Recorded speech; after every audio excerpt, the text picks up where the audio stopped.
I guess just for you, what's kind of your big picture assessment of how the game went for you guys? Really proud of the way we battled, being down, losing Jalen, some things there, but I think we left opportunities out there. I think we hurt ourselves again with penalties in the fourth quarter. And, just some things where you can see where as you rotate, it's not as clean as it needs to be. And we've got to be better in order to win games against good quality teams like this. That all said, I'm really proud of this football team for the way it battled and kept, coming back and those things. So, yeah. And do you have any update on Jalen's injury? It's his shoulder. It's still under evaluation, and I just got done doing radio, and those things are, that's all I was told. He was done for the day, and that's it. I'm sure the next 48 hours will help us to go from there. And Jason Bean stepping in, how impressed were you with his ability to come in and lead the offense? Very, very impressed. Again, but not surprised. Remember, because you're here all the time, and we've talked about how well he's played. So that's exactly what I told him right before we went back out. I said, you've played well, you've prepared well, you've handled the situation extremely well. Now go out and play. And I didn't see his numbers yet, but I thought he did a nice job. Lance, over here. I'm just curious on that last drive on offense. If you score a touchdown there, were you thinking about going for 2, or would you have tried to put it to overtime? Yes, go for 2. And then also, this doesn't have to do with the game, but Trevor Wilson's case was dismissed on Friday. Yeah. Do you have any update on his status? No, not yet. That was Friday, and we'll continue to work through that, but talk with Travis and things.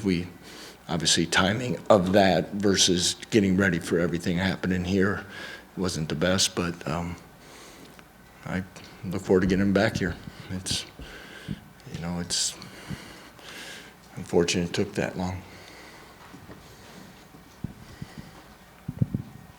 Lance, just obviously a lot of attention on this game today, a lot of pomp and circumstance, and to have a deflating loss. How do you feel like you're going to process this, and what will your message be to the team this week in the aftermath of this?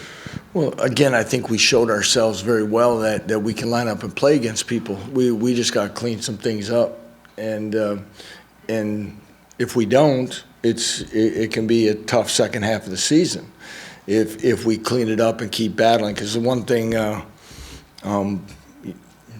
think was evident today is that this team will play 60 minutes and keep battling. But again, it's my responsibility, and I didn't do a good enough job to get us in a position. We've got to clean up some things and make that better and give ourselves even a better chance. Yeah, Lance, the defense had several stops in the areas. Just talk about their performance and how they've come along. That's two nice performances. Don't get fooled by the scores. It's more shorter fields and things like that. I think we're doing some good things there. We got a 4th down stop early. Obviously it was their plan to try to jump on us early, kind of like they did last week. We hold them to a field goal, and then we get a stop. So a lot of those things kind of played our way. And we continue to do some good things, but I don't know what our missed tackles were and all that. So where does this all balance out? I mean, we get another unfortunate 3rd down penalty on 3rd and long to make it 3rd and short. They convert and go down. So those are the small things that when we're doing things really well, as I told the team, our margin of error is still pretty small. Okay, that's reality. That's okay. We can embrace that, but we've got to be better in certain situations. I mean, what do we have? 5 penalties there, 1. I mean, when you have 5 times more penalties than your opponent, it's hard to win. Lance, I'm sure when Jason Bean comes here, he wants to be a starting quarterback. Can you just shed some light on how he's handled the role he's had to make him prepared for what he entered today? Well, if you've been around Jason, he's pretty reserved all the time, even when things are going really well. So he's handled it. I mean, and, that's today's world of college football, and especially at the quarterback position. But again, at least upon our arrival, though he decided to come earlier, is that, we've talked about competition and all those different things, and we talk about staying ready. As you can see, he's a fine athlete. We want to find ways to get him on the field, and we have. And, I'm sure it's not exactly the way he envisioned it from 1 year ago at this time. But, instead of dwelling on that, I'd like to really commend him for the fact that the way he's handled it to be ready. And if he has to, be the starter next week, I'm very confident he'll have a great week of preparation and take advantage of his opportunity to be the starter. And then just the past 18 months, however long it's been, how much of this growth overall do you feel like has been a product of getting not just better starters, but depth as well? Yeah, our depth, I think, continues to show itself at different times with guys making plays. Kai Thomas had a couple plays, Savion had a couple plays. You see some different receivers making plays. I say even, that's not the right way to say it. Stephen McBride hasn't had a lot of opportunities. He had a chance to flash his speed a little bit and got us some good field position late. Defensively, you were able to rotate guys because it's physical, and we're not going to be able to hold up if we're going to just play 11 to 14 guys on each side of the ball. So it's good for us, and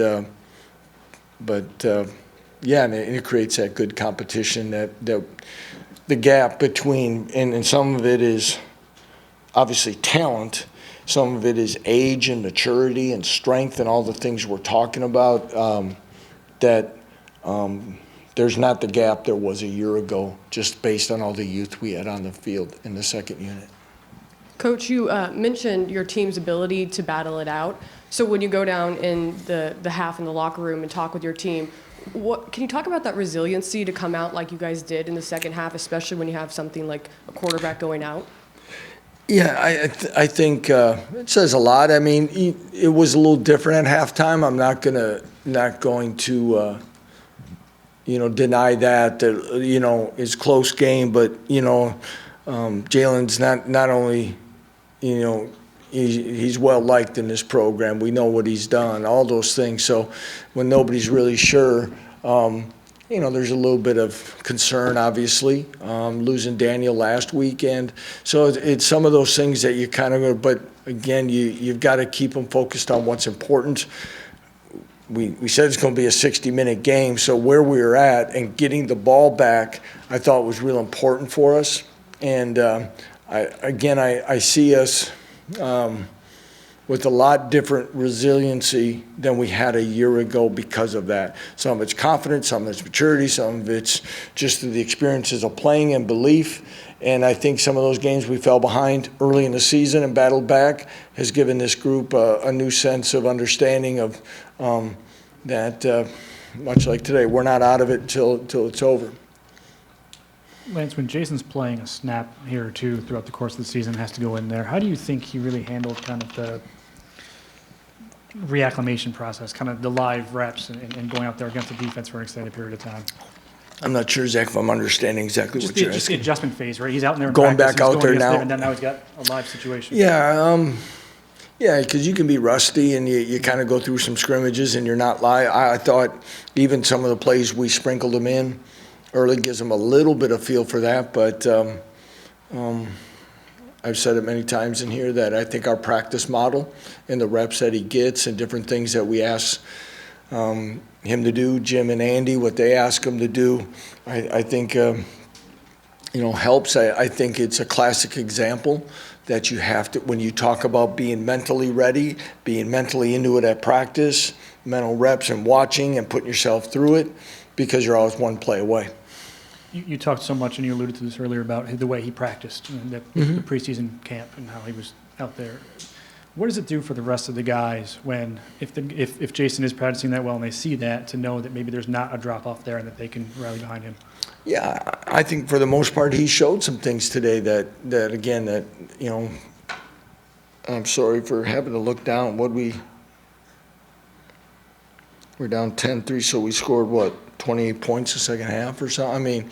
I mean, we scored more second half than the first half with him at quarterback. So I think that's another, and he made some throws now. So, I mean, there's some plays there that, now, does he have things he's got to improve on? Absolutely. But I think it gives this team, but again, I think, forgot what, 8 games started last year, 9? I'm sorry, 9, 8. So, you know, this group knows, the ones that have been behind us, so it's not totally just throwing, you know, a rookie out there, so to speak. Tabor Allen had been really good at kickoffs this season with a lot of touchbacks. I guess what happened with him today were Those were all strategy. I mean, we were all trying to kick it away from their guy. We didn't execute them all the way we want, and you know, we asked them to do a lot of different things, and that's sometimes easier said than done. Trying to place the ball away from somebody, that's something, you know, we need to reevaluate. And you know, it's probably an area that obviously we didn't do as well today as we wanted, because, you know, even when we did kick it away there towards the end, they drop it, and we have, you know, we're not closing the gap in coverage, and had a chance to pin them down a little bit.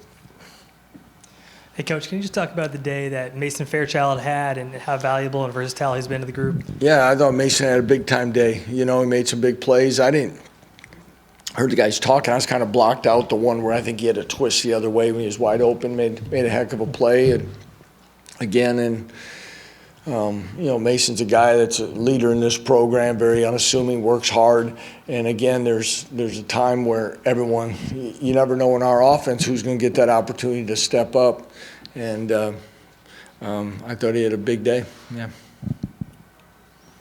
Anybody else? Lance, on your final offensive play, it appeared there was something between interference and holding, and I don't know that you can comment on that, but I wonder if that's the sort of thing you talk to your team about in some way, about controlling what they can control, or how you fit that in if you do. Yeah, it's probably something I can't really comment on now, and get a better look at it, send it in, but can't change it, unfortunately. Like I say, when you have 5 times as many penalties as your opponent, it's tough to win. So, but yeah, we got to play the game and find a way.